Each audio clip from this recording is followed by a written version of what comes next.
பேர் கொண்டிருக்காங்க. ஒரு வண்டியில ஸ்ட்ரைக்கிங் ஃபோர்ஸ் 30 பேர் உட்கார்ந்துருப்பாங்க. அந்த கணக்கு எழுதி 500ன்னு சொன்னாலும் ஏற்றுக்க முடியாது. ஒரு கூட்டம் வரும்னு தெரியும். அது 10,000மோ 20,000மோ 50,000மோ நம்பரை விடுங்க. ஒரு கூட்டம் வரும் என்று தெரிந்த பிறகு சரியான காவல்துறையை கீழே டிப்ளாய் பண்ணணும்.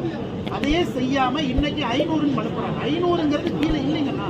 டிராபிக் போலீஸ் இருந்தாங்களா, கீழே லா அண்ட் ஆர்டர் போலீஸ் இருந்தாங்களா? இல்ல, அவங்களாம் ஸ்ட்ரைக்கிங் ஃபோர்ஸ். அதுலயே 300 பேர் போயிருப்பாங்க. அதனால் இவ்வளவு பெரிய கூட்டம் சேரும் இடத்துல மிக குறைந்த காவல்துறையை டிப்ளாய் பண்ணிட்டு என்ன கண்ட்ரோல் பண்ணிருக்கிறாங்க.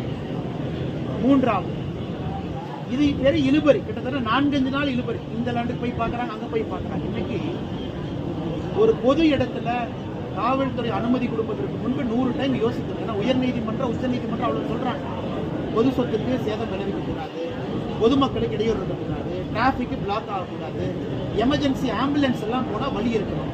வேலுச்சேம்பரத்தில் எந்த வழி இருக்குதுன்னா, ஒருவேளை